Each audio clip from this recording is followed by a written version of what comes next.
My mom told me not to talk to strangers on the internet, and I'm glad I didn't listen. We are the Certified Nunas, your sisters in the love of Asian entertainment. Hi, I'm Jessie. I'm Natalia. And I'm Sky. And it's just the three of us today. Mm-hmm. And I have a question for you ladies, and also the audience as a whole. How do we feel about fair compensation for labor? Sounds pretty good. Yeah. How do we feel? Yeah, I'm also a fan. How do we feel about, like, gender parity? Like, equality amongst the sexes. Yeah, you're saying Parity, not Parody. Yeah, parity. Equality amongst the sexes, yes. I mean, girls rule and boys drool, but... This is true. And how do we feel about the valuing of unpaid domestic labor? How do we feel about that? I think we should value it. Yeah, I think so. And what if I were to tell... Well, I know you two know, but what if I were to tell you, the royal you, as in everyone out there, that there is a show that values these things as much as you girls here?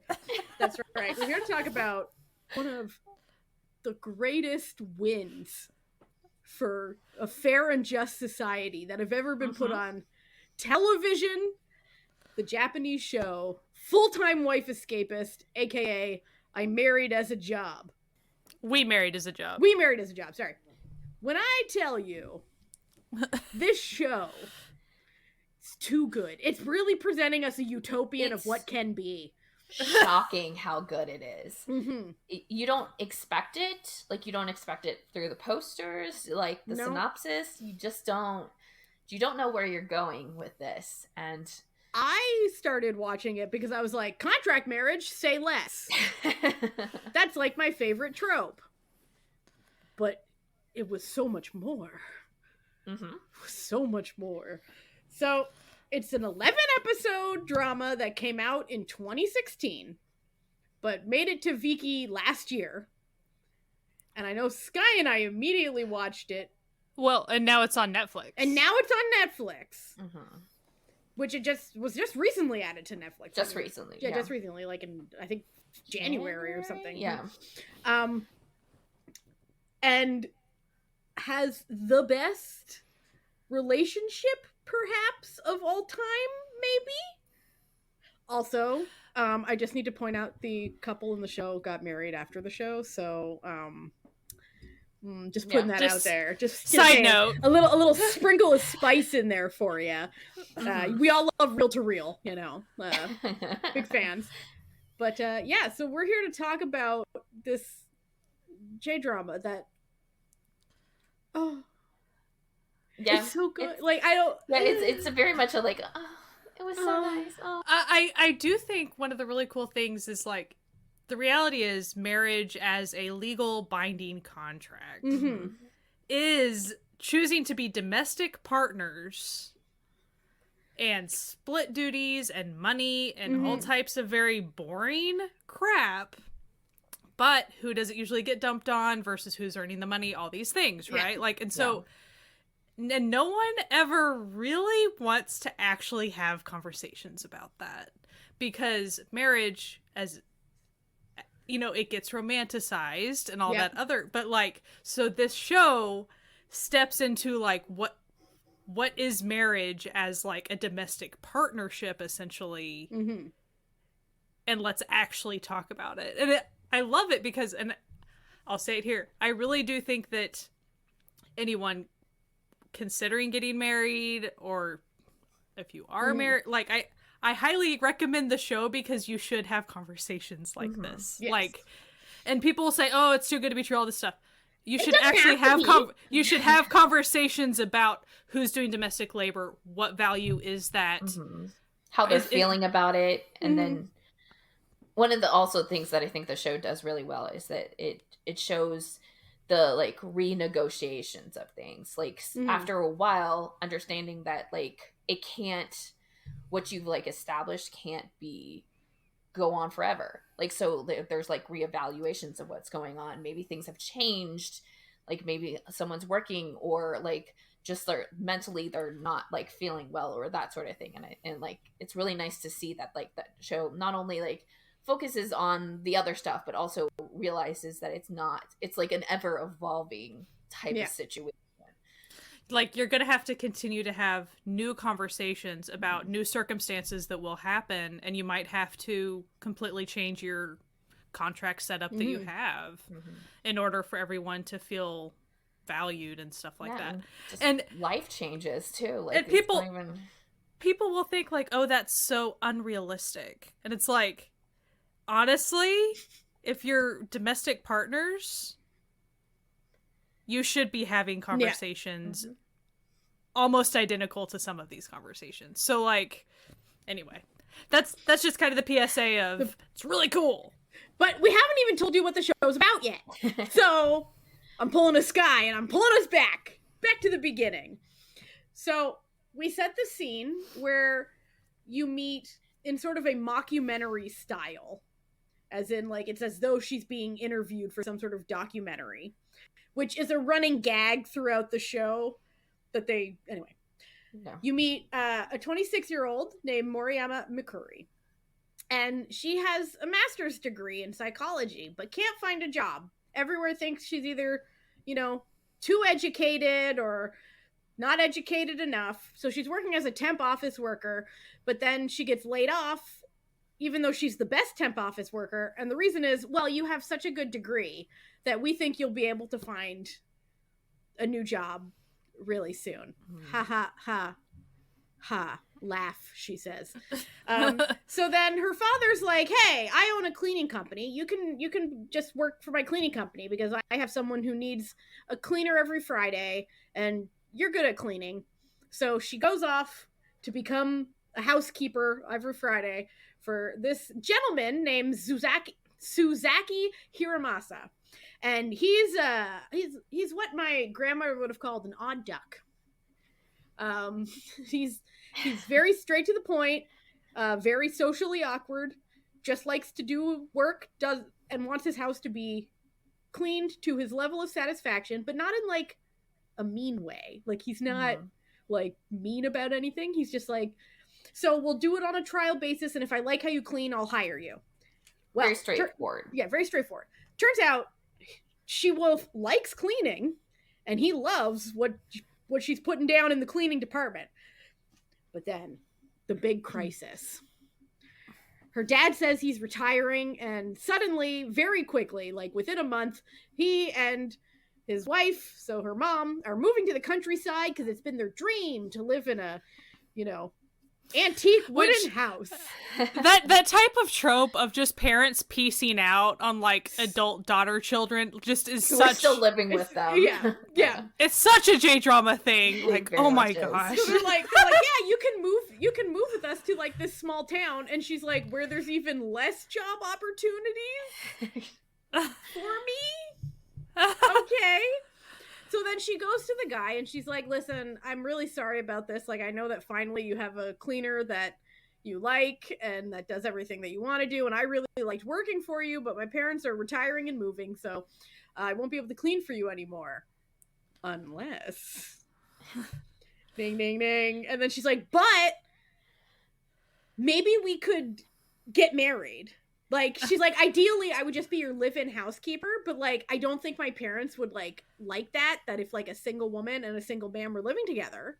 So, like, maybe we could just, like, pretend to get married, and then our families will be cool with it. Like, what about your family? Would they be cool with it? And he's like, well, I have spent my entire life telling them that I refuse to get married. So I feel like they may be a little overjoyed about this happening.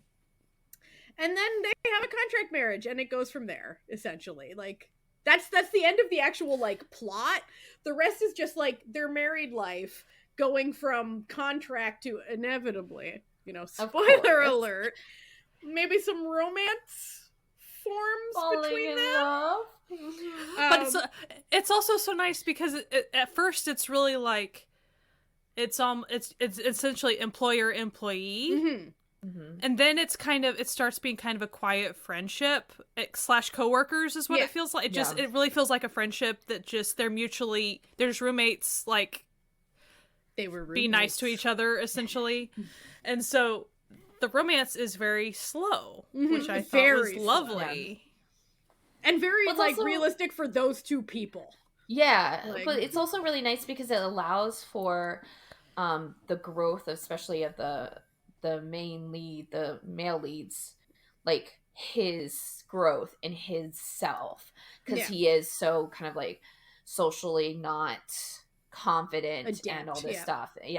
And she's like a bit more outgoing and nice, and she kind of helps him in his journey of being more social at work or doing some things and kind of getting out of his comfort zone.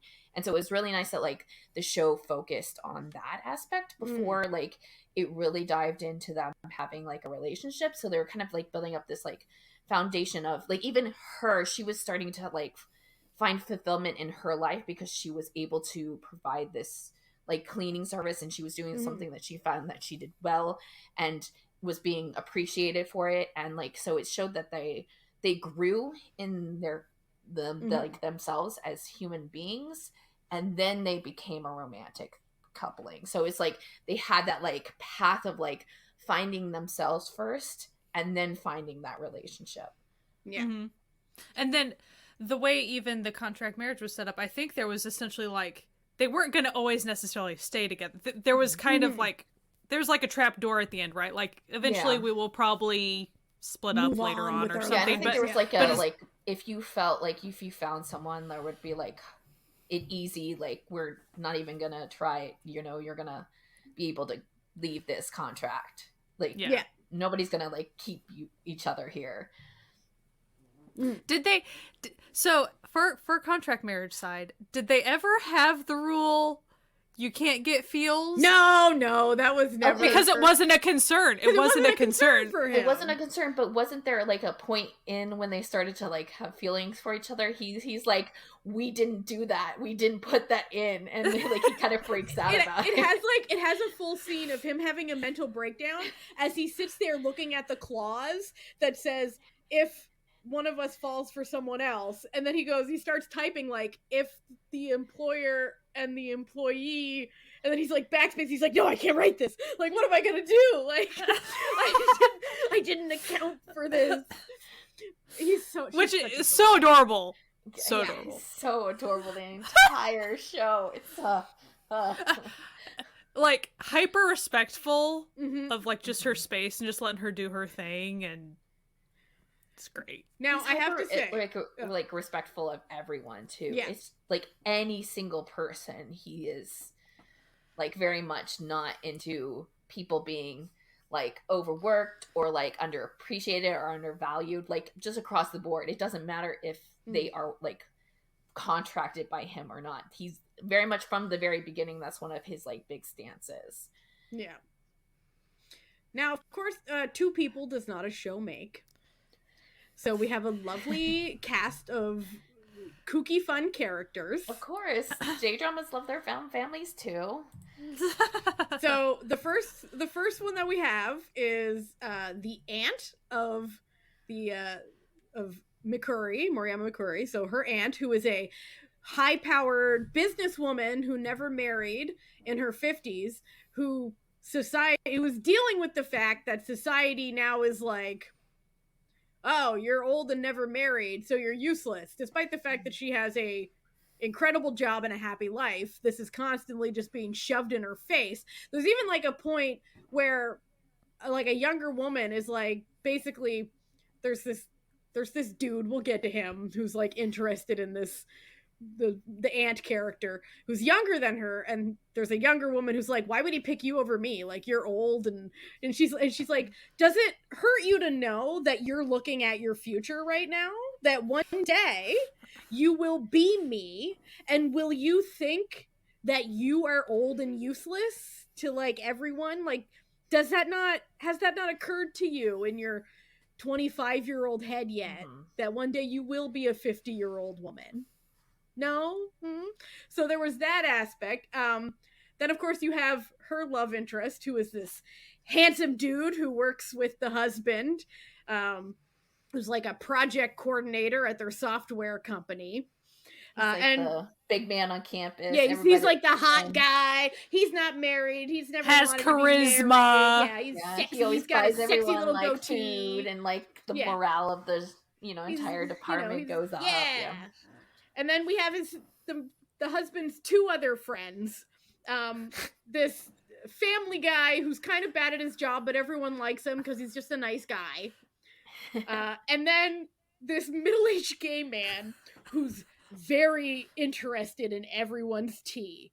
Like, he wants to know everything about everyone. And from the very beginning, he clocks something going on. That something ain't right about this marriage. So he initially incorrectly assumes what's happening. This is probably where the spoilers are going to happen. So, as we always say, if you haven't watched it, definitely go watch it and then come back and listen. If you haven't watched it, keep going. He initially figures out, like, these two ain't really married. So he's like, I know what it is.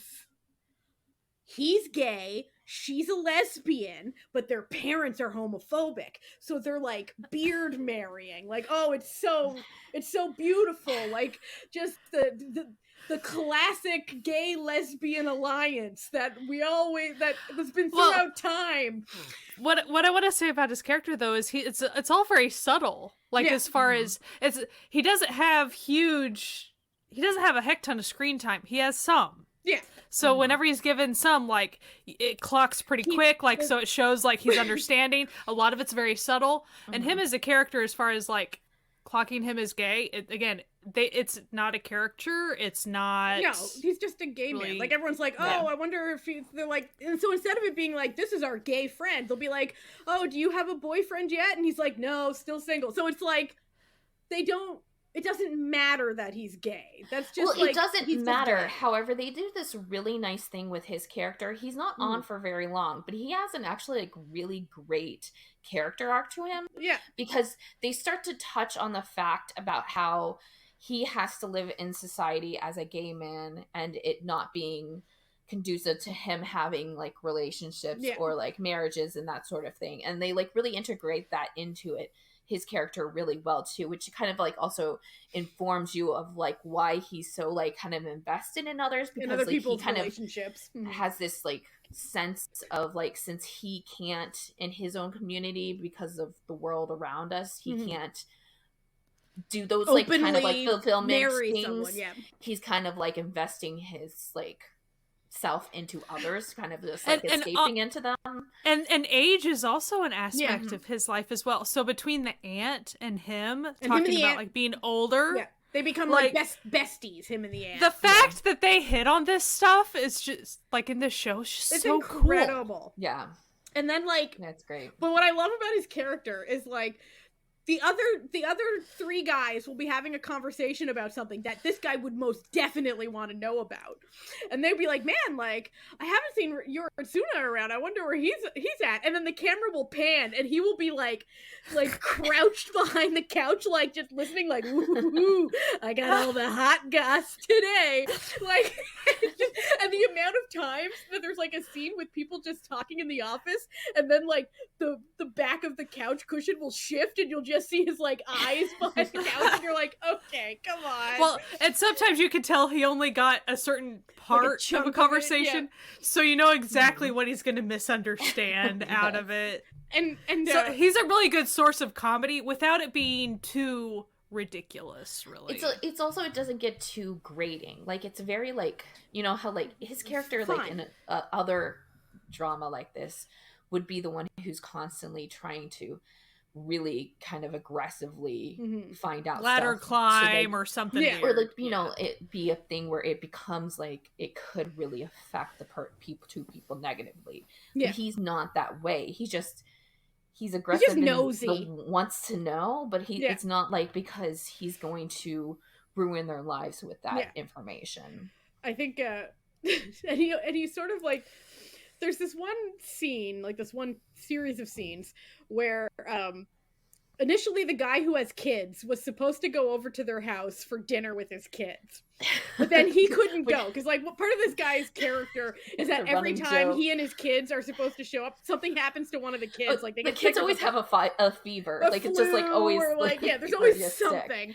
So then he sends like the other two friends in his place. Meanwhile, the husband was like, "Okay, we can't have these other two friends over to our house because they will figure out that we're not really married, that this is a fake marriage."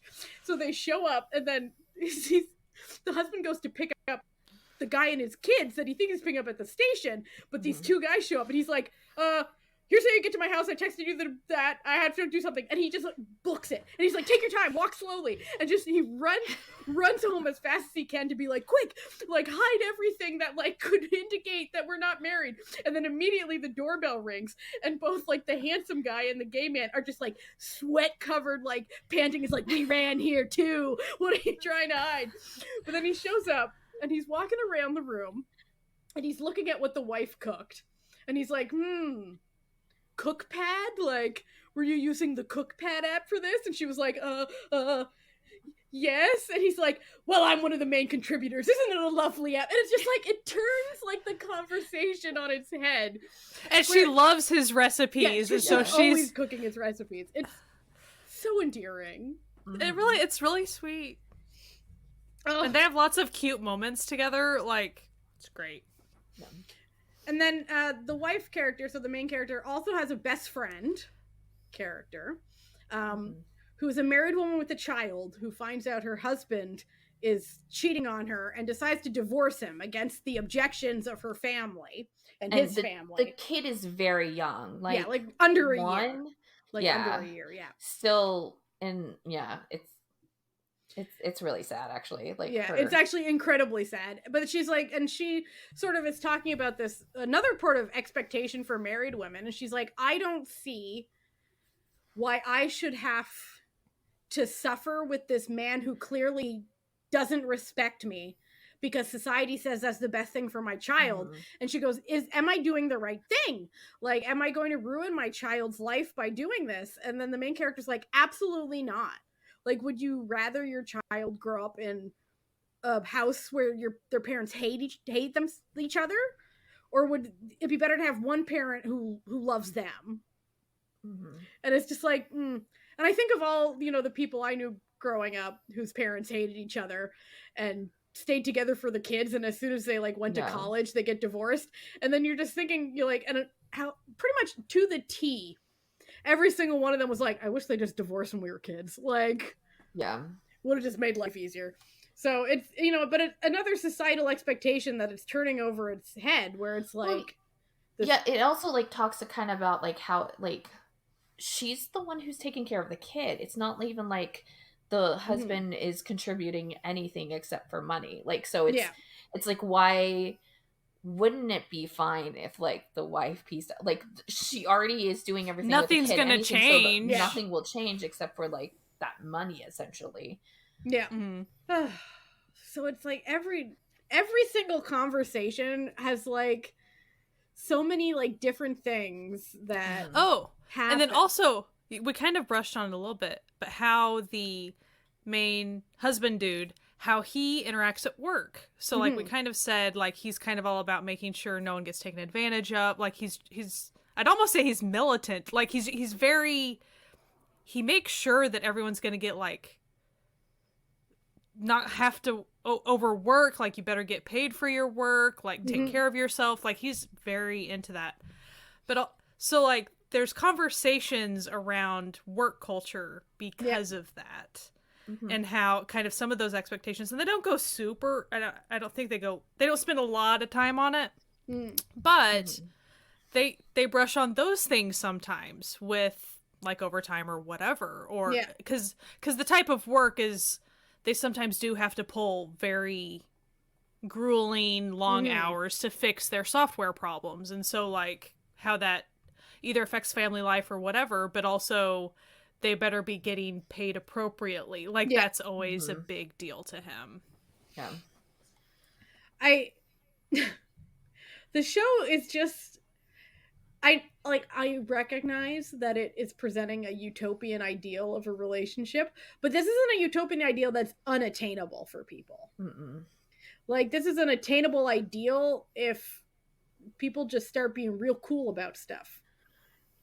You know Yeah, what I mean? like they do some really great things with like when they start to like misinterpret each other too, and it's very realistic in the way that they do it. Like it's you can understand why the other person is like misinterpreting whatever it is in the way. So it's not just like drama for the sake of drama, but like kind of like having those like realistic moments where it's not going to, even with like this like seemingly very sweet like perfect couple, because they really are very sweet, like, they're so perfect. I mean, yeah, but like there is some like issues. There's some like, even though she's very like accommodating of like every single person, like there is some differences that she has, especially with like him as like his personality, and like he is like very coded to be autistic. Yeah, and, very much. And like so some of that is like a challenge for her, just because she's, you know, like a very outgoing person and just like likes to be social and kind of like knows those like normal social cues that he may not pick up on. But it's like done in just such a like a gentle way that it's just really nice to see, because it's not like they're like doing it to like start to tarnish what you're seeing on the show, but like they understand that you can't have this like perfect couple that just like magically got together. Like, yeah, she magically picked the best guy to, you know, clean his house for or whatever. And there's not drama for drama's sake ever. No, like there's it's always very realistic or logical with what happens with the characters. I will say there's one thing about this show, and this is me being real nitpicky, that I find so strange. Okay? So, you're presented the aunt character, who is said to like treat the main character as her own daughter, loves her like her own daughter, okay? And has all these business connections. See where I'm going with this? And sees for years her niece, who she loves with all of her heart, struggling to find a job, and won't just reach out to someone. Do you want to be the Nepo hire? Do you like, really want to be the Nepo hire? I feel like at this point I think she would have taken a Nepo hire. Like when she gets fired from her temp jobs with a master's degree. True, it's true. When she's doing the temp job, one of the things is that she constantly is just like cleaning out the boss's coffee mug. That's like her job there. And then like whatever like the other temp is not doing, she kind of just like does, because she does her work and the other temp's work, and then she's the one who gets fired because the temp worker doesn't have a master's degree, so needs the job more. Like, I feel like if I was this aunt, I'd be like, hey, listen, like, I know people, like, I can probably find you something. It's so, like, when I went into this show, like, I wasn't expecting it to be so layered with stuff, too. Like, I wasn't expecting this kind of, like, the work culture aspect of it, and not just, like, work culture of, like, not being able to find a job, but, like, not being able to find a job because you're female, and you're an older female, which means that you probably should be getting married, which kind of ties into stuff, but then, like, also, like, his stuff, and, like, there's a point where he loses his job and like whatever like happens, you know, like all these things. I wasn't expecting the show to kind of focus on that more, and like, with the ends, it was a lot of it was just so surprising in what it was doing. Not just like that, like you had this like really great like pairing, and the things that they were doing within their marriage or their relationship were really great. There's like focusing on these other aspects, which all like kind of like affected the relationship or like a relationship. And so it's nice to kind of see that like integrated with this central like love story. And then one of the things that started to kind of be one of the renegotiation times for them was the wife person. Puppy wants to come in. Yeah. When she started, she naturally developed relationships with her people that she was like getting groceries from and all this. And so she started kind of making opportunities for herself that eventually became time draining, but she was enjoying, and then it kind of became more of an opportunity. Like it kind of grew from there, and she wasn't really necessarily intending that, but then it kind of developed into things. Yeah. And how that was going to affect her time to be able to always do dinner a certain way or always clean on a specific day a certain, you know, like things need to change in order to accommodate me to spend time on this other thing. And to have for renegotiation like that, and that's why I say that's a good example of a conversation that would actually need to happen in a true to life relationship. And I really like the way that she, you know, she lays it out. She's like, you know, I am your employee, and as an employer, like, this is the problem that has all come out. And then he goes, well, what if you weren't my employee? What if instead our marriage was a joint partnership, like a joint economic partnership between two people? So we're both basically CEOs of this house. And, you know, I am the CFO and you're the CEO, right? Like, so I deal with the money and you deal with everything else. That becomes more of an equitable relationship where we say that the money that is brought in is equitable to the labor that is being done inside of the house. And that's sort of the entire point of the drama, is that, hey, guess what? Domestic labor is an incredibly important part of something that happens that keeps society running and has kept society running for years. So maybe let's not disrespect people who do domestic labor, like housewives or stay-at-home moms or, you know, cleaners or whatever, because they are enabling everything else to happen. Yeah. Now I know we don't normally do this but I just, my eyes, listen, okay, I know we don't normally do this, not on Patreon, but while I happened to accidentally scroll on the far down on the My Drama list, and I have a comment that I have here that I think we need to talk about, because it actually, I think this person is incredibly misguided with what they're writing. I'm not going to call them out. Okay. So they start out by saying how much they love the show. They don't like the title, but they love the show. Great. Then they have this paragraph that I'll just read to you, because I think this is integral to the misunderstanding of what's happening. But as cute as the setup is, this would be gross in real life. Because this is my first life, use the same plot. You hire a roommate to clean your house, but fake marry her so that no one thinks anything kinky is going on. In real life, if you read that some guy fake married a younger woman, but was paying her to clean his house, you'd be totally grossed out. No, you wouldn't. No, you wouldn't. Well, also, like, he didn't... That's not what's happening here.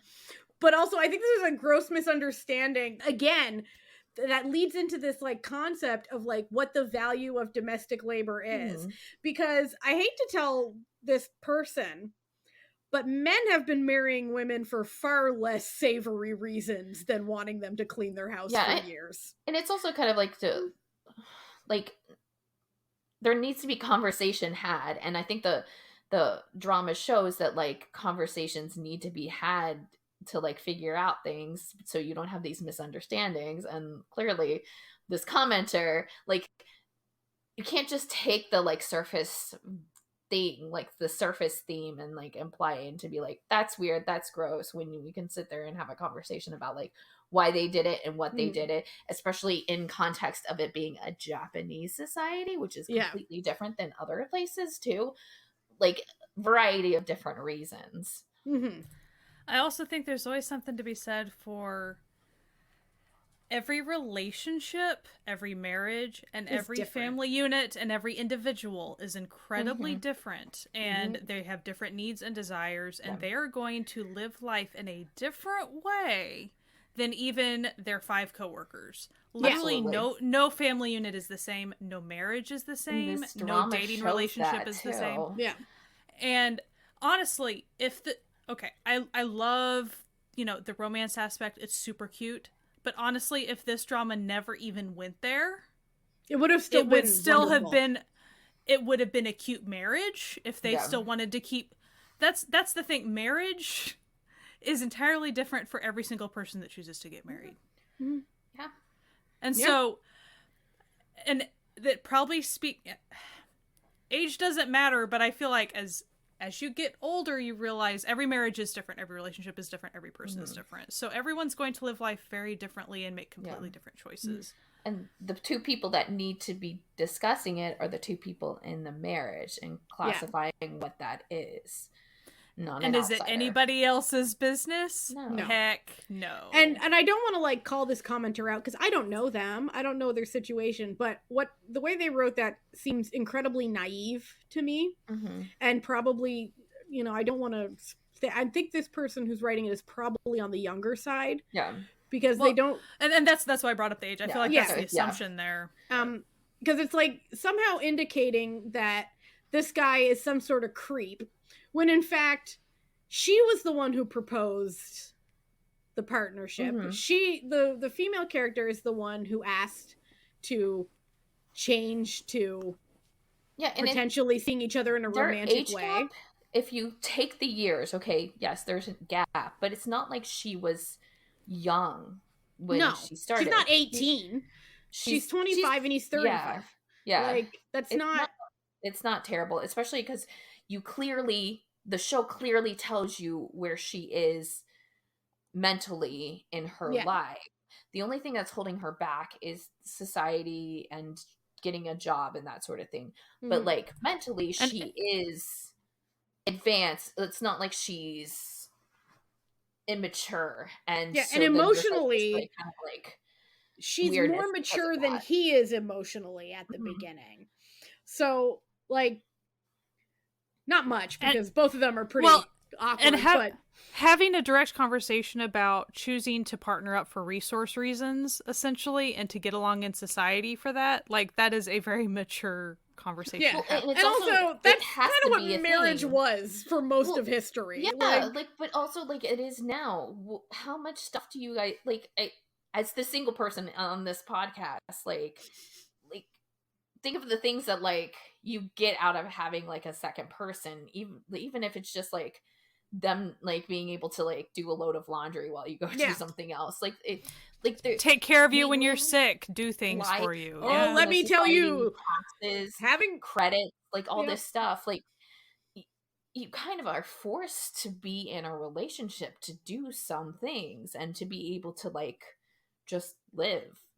What I'm telling you, that having someone there when you're sick is so nice, which actually initially in the show, he doesn't agree to have, like, he's like, what? Like, he gets so stunned when she suggests this, marriage, but then he gets sick and she doesn't hear from him and worries about him and then takes care of him. And then he's like, oh, this is why people get married.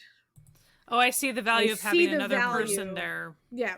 Yeah. And, like, I don't think there's actually anything wrong with that. If you have, like, mutual respect for one another and, value each other as people, that's just as valuable as if you got the hots for one another. Yeah.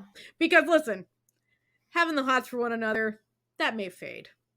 But mutual respect for one another, that shit just gets better, Honestly, there are so many different types of people that even some people don't desire or feel like romantic attraction for. It's all like, there's so many different people and types of relationships that, like, we have no right to dictate you can't put who needs what. And yeah. So, like, that's the thing about it's just like raising kids. You're not supposed to judge how your next door neighbor raises their children. Like, you raise your kids, they raise theirs, right? Yeah. I'm not meaning you're awful neighbors, Natalia. They're the exception to every rule. I think, the important thing to remember is what I think is a very wise saying. I don't even remember who said it, and hopefully it wasn't someone awful. Is the only reason you should look into your neighbor's bowl is to make sure they have enough to eat. And I think that's sort of the application could be applied to this as well when you're trying to find criticisms with this. What you particularly find bizarre about this marriage is you should really only look to another person's marriage to make sure everyone in it is okay. Yeah. Like, you should only, you know. You can also look at something and inwardly consider how, like, would that be something that you would be interested in? Like, would you need to maybe adjust your relationship to be more understanding or communicative based on what you're, like, you can use other people's examples to, like, learn things. You can learn things from other people, and that's great. Even within fiction, that's what's so cool about this show. Yeah. But, and that's why I say, like, how realistic are these conversations that they have about their partnership and stuff? It seems a little over the top because you start saying CEO and things like that, but the reality is when you get to the nitty-gritty of what they're actually saying, again, some of those are actually very natural conversations that if one spouse needs to split their time differently, probably having a sit down about it before you start doing that would be helpful for everybody involved. That's just reality. Like, is that boring to other people? Yeah, but like that's the way marriage works. Yeah, because like, you know, because like while they're talking about like how we're gonna split our time like as co-CEOs, it comes out because he lost his job and he has 2 job offers. One that pays 90% of what his salary was, but isn't particularly interesting of a job, and one that he's incredibly interested in, but is only like 50% of what his salary used to be. And then she's like, well, like this is an important conversation to have. Like, is it more valuable to us as a unit that you bring in this money, or is it more valuable, like maybe if we split up the chores and you're more engaged in your work, making you a happier person all around, and then I can go get like a part-time job to supplement the income that we would be missing, but you would have to then supplement the time that I would spend on domestic labor in order to like make everything kind of an equilibrium. And that's a perfectly reasonable conversation for someone to have. But also, so within that conversation, I thought the thing that really shocked me, I suppose, was it was at least one conversation near that time in the show when she brings up how it is unfair to then start to be like, well, you get paid with affection for something, and having that conversation. Now, as far as, is that somewhat unrealistic? Maybe, but like, I loved it because who has the guts to say affection doesn't affection is not constant and it does not pay the bills? If your affection literally goes away one day, what compensation will I be getting? Which and it wasn't a rude conversation. It was just a very important thing to say. And I was like, that is something that probably every woman within a marriage would really love to have that conversation. And it made sense for her to be having that conversation because she just was, you know, with her friend whose husband had no affection for her, cheated on her several times, and then she was left with nothing when she left him. Like, she had to move back in with her parents and help them run their tiny little grocery store. And so like, and be a single mother with absolutely no help from her ex who wanted nothing to do with her. Yeah. And so all of that labor that she went through, being a housewife, having his child, the actual physical labor of having a child and then raising the child for a year meant nothing, because in society, the point of the show is that in society, domestic labor is not valued as work. And, you know, and this attitude isn't like a Japanese specific thing. You see it everywhere where, you know, like women are expected to leave their careers to take care of their children. But then they're also punished for that because they're not being economically, you know, useful. And, you know, they have a harder time getting back into the job market after they've done this. Or, you know, you'll hear about guys being like, oh, like when I get home from work, like I don't want to help my wife do the dishes because like she's just been home all day doing whatever. And I'm like, my guy, earlier in this Am I the Asshole post, you posted that you have 4 children with like a 26-year-old. That bitch wasn't sitting on her ass all day. Let's all calm down. Like, you know what I mean? Like, no. So it's like, so there's a very clear global bias that domestic labor is not true work. When I think all of us who've ever had to deep clean a fridge can tell you, yeah, that's work. Yeah. It's hard work scrubbing a tub. Like, don't even taking care of a child all day. Well, don't even. It even gets into meal preparation too, and all of that, and that's I've read recently, like, that's a huge percentage of domestic labor is just getting groceries and making food and then cleaning afterwards. Just the food aspect of that plus laundry. That's like what percentage of what you do? Like, that's a lot of stuff. Yeah. I think I'm gonna tie this in. So there's another like renegotiation thing that they kind of do, which is like one of my favorite things that they do, and it's like the sweetest thing that they do is that there's like this the female lead like figures out that she is having feelings for this guy, and they kind of like have to renegotiate stuff, and she kind of wants to institute this hug day where it's like every day, and like it's really like such a great thing because it ties back into that kind of emotional labor, but also the like acknowledging that you as a human and who you are, you crave to have like that some sort of human connection, and he is not in that position because of the way that he is, and so he doesn't know that, and she took the time to be like, hey, I need this to fulfill myself as a human and to like feel comfort because it's just something that I need to do. And they like instituted this day where it's like every like Tuesday, was it? Or I can't remember. Every Tuesday he has to hug her when he gets home from work. And it's such a sweet thing. And it's also like so great to like see her being like, I need this. This is not something that's like a monetary thing, but it's something that I like need for my mental well-being. And I know that you don't understand it right now, but like I need it. And you can start to see after the weeks and weeks and weeks as he starts to understand it, whether it like he really like gets it, but like he like emotionally understands the value of that. Like you can see his hugs get less awkward as the episodes go on, like, and it's at like first more they're like a comfort.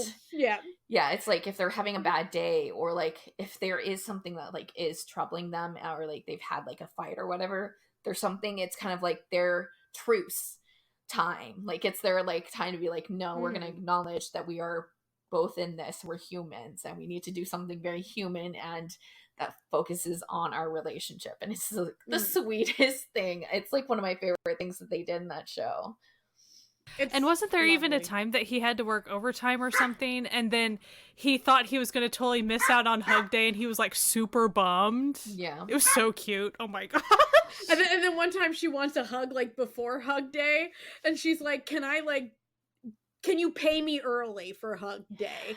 And it's just like, and at one point he like comes in and he's late, and it's like when they're having sort of an awkward time, and she's like, it's Tuesday, I like hug day, and he looks at the clock and he's like, but it's Wednesday now, and she's like, it's hug day.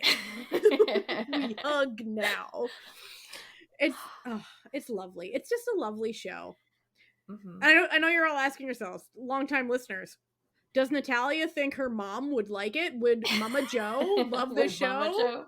I think Mama Joe would. I think I may be going into Mama Joe's Netflix and adding it to her queue. Yeah. Just putting that out there and being like, oh, there's this show I think you'll really like. I listen, I game the system on my mom's Netflix because I pay for my mom's Netflix. So I game the system. You know what I mean? I just go in and I'm like, add to list. But yeah, no, I think this is one that like is kind of for anyone. Like I think I'll probably have my husband watch it at some point when he wants a cutesy, you know, on the cuter side of things. Yeah. hello little dogs. I'm not even editing this part out. I'm leaving it in. Yeah, let them say what they want to say. My chihuahua is hungry and has opinions about full-time wife escapists. He's like, I think domestic labor is great so long as the domestic labor is you feeding me when I'm not supposed to be fed. I deserve a snack. Snack, please. Yeah. So A+. This show's just A+. Do you want to have a little comment about the movie? I actually totally spaced that there was the movie. Yes. So I still need to watch it, but you ladies can definitely bring up like what you thought about it. All right. The movie. So the movie came out in 2021. After the couple had gotten married, and it was in the middle of COVID, and the plot of the movie is they decide to have a baby. Very, the way that they are. Yeah, exactly. The way that they are. Contract up. They write out how they're going to have a baby and then get pregnant, and then COVID hits. But so then it's just, about them having to be separate because he's an essential worker and she goes to stay with her parents to get out of the city. And it's very sad, but very cute. But what I have to say is there's this very important bit of the movie, 2 important bits of the movie that I think make this man the best. Oh, I think I know exactly which moment that you're talking about, which is also when I was like, I am deeply in love with you now, sir. So, one moment is when they're trying to choose a name for the baby. Yeah, Jessie's nodding. She knows. They're trying to choose a name for a baby, so they're like going back and forth. And then he says, I think we should pick a gender-neutral name for the baby because we don't know what gender they'll want to be when they grow up. I died. I think I have screenshots of it too. I was like, this man. Yeah, and it was just natural too. And she was like, he was like, "You're right. You're absolutely right. absolutely correct." She's like, "I didn't think of that. You're absolutely correct. They might want to be a different gender." Like, yeah. May I just emphasize for a moment? What? That was a Japanese character saying those words. Yeah. Wow, that's really cool. The other moment that I'm just like, this man. Listen, one man deserves rights. This man. And so he's at work and he's like, okay, so like this is my wife's due date, so I will be taking my paternity leave to help her with the new baby after it's born. And they all try to be like, oh, you're taking paternity leave? Like, no man in this company has ever taken paternity leave. And he goes, excuse me, but legally speaking, I am permitted to take this amount of paternity leave once my wife has a child, and I encourage all the men in this office to take paternity leave and help their wives after they go through an incredibly painful, taxing process such as labor and delivery because they need the help. And also, it's legally required that you give me paternity leave. So I will not be deterred from not taking my paternity leave. He does not mess around with that type of thing. Listen, he deserves rights. He's like, I don't care if you all shame me. I'm still gonna do pretty much coded autistic and don't know that that's happening and don't really care. So I care about my wife more than I care about you all thinking I'm weird for taking paternity leave. So like, and I was just like, one man deserves rights. One man deserves rights.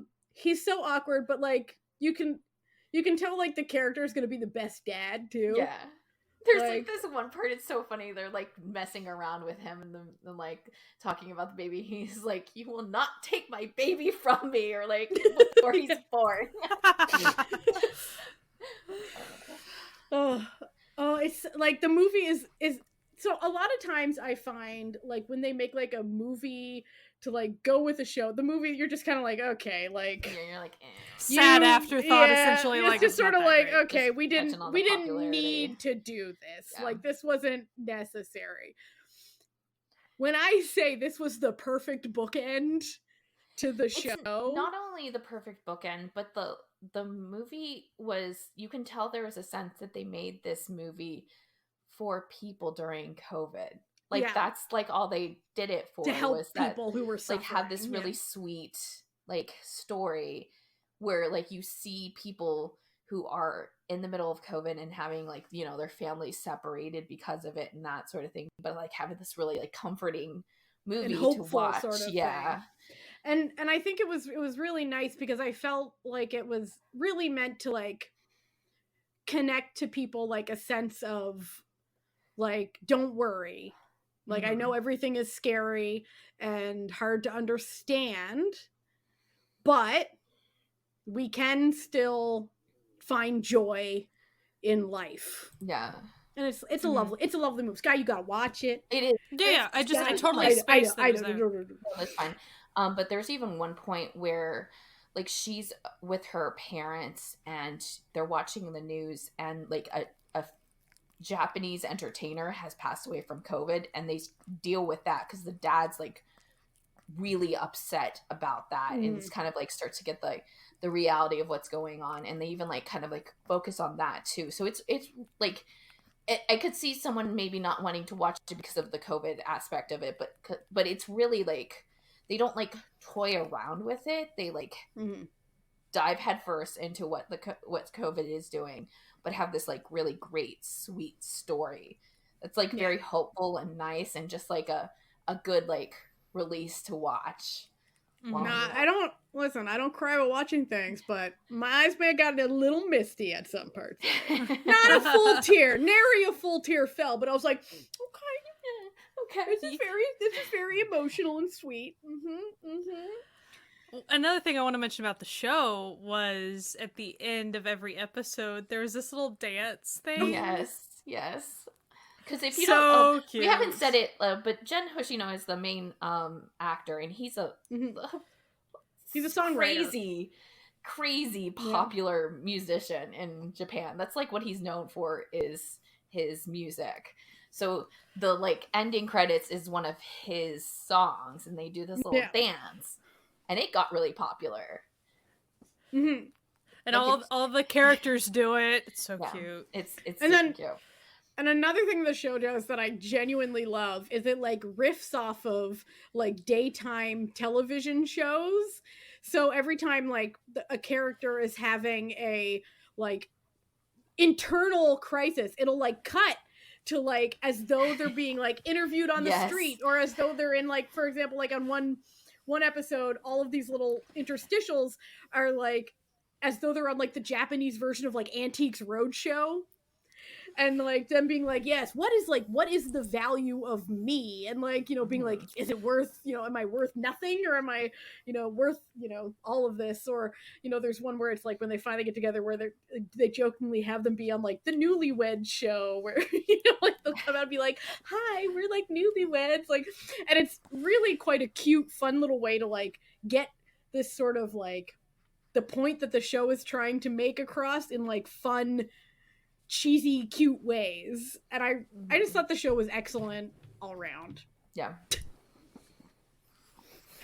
I wish you could see what's going on with Sky right now and her puppy. See, we may have to switch to just video podcasts, because sometimes the background stuff happening when we're recording is just I may just clip this. We can just post this somewhere. Fine. Hello. She's like, I am upset. We are 30 minutes after dinner time. How Listen, dare her you? mom is. She's at like, work. I have opinions, and I'm vocal on a good day, so I talk a lot. So anyway, do we have any final thoughts about Full-Time Wife Escapist or We Married as a Job? Please watch it. I'm sure there are people that like maybe really don't like, if you're only into like thriller, you know, you're not going to be into this show. We know who's the thriller fan in your house. So she's like, that would be a me. A peace out. Sugar was like, thriller only, thank you. So, but I really do think it has value. Like, I'm not trying to make it boring and say every married person or dating person needs to watch it, but I really do think it would be helpful to be like, these are the boring parts of life and adulthood that you actually need to have conversations with your partner about, because if you don't have them when you're dating, you're going to be blindsided when you are living together. So that's a thing. Or even if you're roommates, shoot, like it doesn't even have to be. Yeah, roommates should watch this together. Yeah. Honestly, yeah. I mean, just any sort of relationship in general, I think a lot of the stuff that they talk about can be applied to, and I think that's like what they were trying to get to. Is like, why make marriage so drastically different in like your relationships?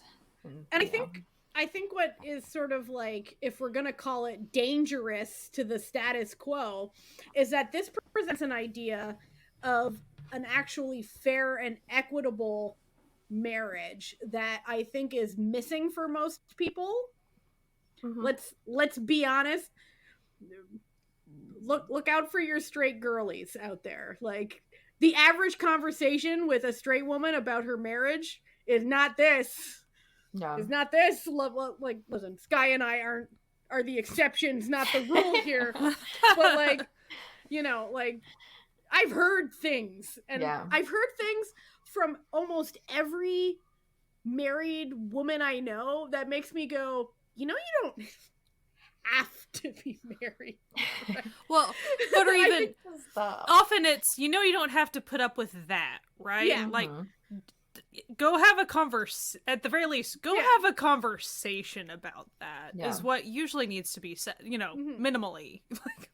And the show is basically saying you deserve better and you can have better by the power of communication. Well, and we love and that's the thing. They have a sit down, they reevaluate things, but then they follow through for each other. There's no half-assed stuff going on. They make an agreement and they carry through. End of story. Like, they're not going to, because they see the value for the other person, why they need to do that thing. Yeah. Yeah. The typical straight dude is maybe going to have some issue with the follow through. Yeah. I feel like, you know, for most straight men I've ever met, they would have a hard time living up to this socially awkward autistic man. And that's, and I say that with love. Like, y'all should be looking at this guy and being like, he knows what's what. Yeah. He knows what's up. And I think, like, you know, this show sort of really combats, like, gender norms, marriage norms, societal norms at every episode, every stage of the way. And kudos. Kudos. Well, I even enjoyed the fact that, like, from square one, as far as she enjoyed cleaning. So that was a huge aspect of her role within their, like, work contract and things like that. But the fact that she actually got value and for her as an individual from that too, that was a big deal to me, because it wasn't just, I'm doing these tasks because I have to do them. She also enjoyed them and felt like accomplishment for that. And that was a big deal. And then when he would tell her, like, wow, like, you did a really great job doing this, she had a sense of pride in her work. Yeah. And it sort of is saying, and I think that was saying, and it wasn't just, and a lot of times you'll see something and immediately be like, this is propaganda to try to convince people to be housewives. But that's not what's happening here. Because it's not that she didn't value the work that she did in university and that there wasn't any value to, say, like, her aunt's life, where her aunt worked hard and everyone respected her aunt for her business acumen, right? Because there's even, like, a big scene where the aunt has to go and, like, convince the bosses of something, and all the women in the office are like, no, we have to support her because she always stood up for us. Like, every time there was something sexist or something unfair, she would go to bat for us. So, like, we respect her as a worker, as a human, as a person, and as a woman. And so it really represented that, like, both of these are respectful positions. Like, both of these are like, working, staying at home, being a mother, not being a mother. They're all things that are worthy of respect. And I think, you know, her deriving joy and a sense of worth from things that are, you know, traditionally looked down upon, like cleaning, cooking, being a housewife, was kind of refreshing, because it wasn't saying, like, it wasn't saying you have to do this or you shouldn't do this. It was saying, if this is what you want to do, it's just as valid as if it's what you don't want to do. And I'm a fan. Yeah. And also how the aunt and the best friend and the main character gal, how they all respected each other's choices as well. Yes. Yeah. Despite, so yeah, the best friend, who obviously her marriage crumbled because, like, piece of shit husband and all that stuff, no one judged her for that. Like, no one judged her choices, like, amongst the main character.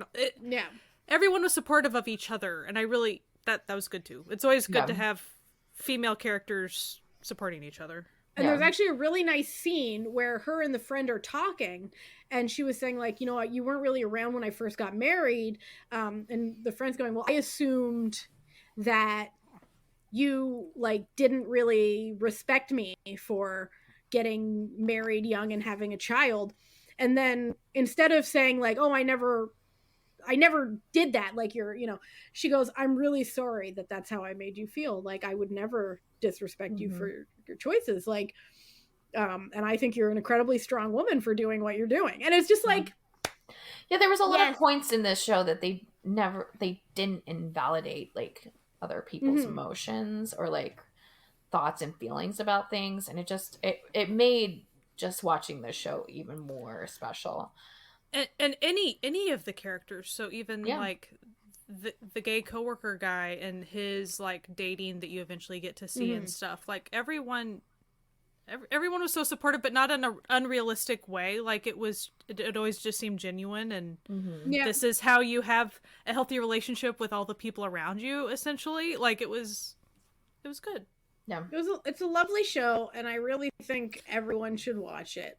How rewatchable is it, Natalia? Okay. Well, I just rewatched it literally yesterday and today, and I can tell you, it is hella rewatchable. It was just as nice the second time as it was the first. No. It really is a special show. Like, I think a lot of people will enjoy it. I think it's surprising how good it is, and surprising what they talk about and what's introduced. And it definitely, like, what you think of based on the synopsis and the posters is not what you get with the show. So I definitely think that people should check it out, even if you're kind of hesitant towards it. And, like, I won't say that isn't, like, heavy comedic, like, elements to it. It has there are. But I think the way they integrate it is really great, and it doesn't play down what's going on, and it doesn't kind of, like, make a weird thing or, like, just, like, play up for laughs to, like, break the tension or, like, do something weird. It's kind of like it just flows, and it's like, quirky and funny and just kind of, like, falls into it. So I think, like, even if you are not someone who enjoys that type of thing, you will be okay with it in the context of this drama. And I also believe that if you have watched Because This Is My First Life, which is the K-drama, you're primed and ready for this one, baby. I mean, like, if you thought that was great, this one is, like, he's 10 times more. Yeah, it's like they took that concept and just, like, we're like, what if we went even more extreme with it? We swished it through the basket. We tripled from the third point line, you know? I don't know basketball. On the J-drama side, I would say, if anyone has watched or liked Only Just Married, like, this one is a few steps better at communication and, like, a super, super healthy relationship, you know, things like that. Yeah. But, like, so if you're a person that's kind of into that, yes, you should come check this out as well. Like, definitely it's a associate of that. Yeah. Well, this has been another episode of the Certified Nunas. We hope you enjoyed it.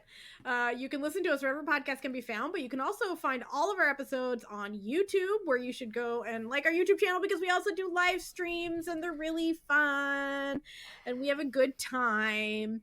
And you can also find all of our episodes with time codes and links and everything that we talk about on our website, certifiednunas.com, which has 4 years backlog. 4 years backlog of stuff. So if you're new, welcome. We hope that you enjoyed this, and we've got way more content that you can enjoy. If you want to support this podcast because you're like, wow, loving the vibes, ladies, you can go to patreon.com/certifiednunas to become a part of our Certified Found family. We put little extras. We have watch parties every month. And of course, you get special privileges and roles on our free to join Discord server that you should also check out. All links to that will of course be on the blog post. Anyway, thank you for listening to us. We hope you have a fantastic week, and as we always say, wash your hands, wear a mask, and keep enjoying Asian entertainment. Goodbye. Bye. Bye.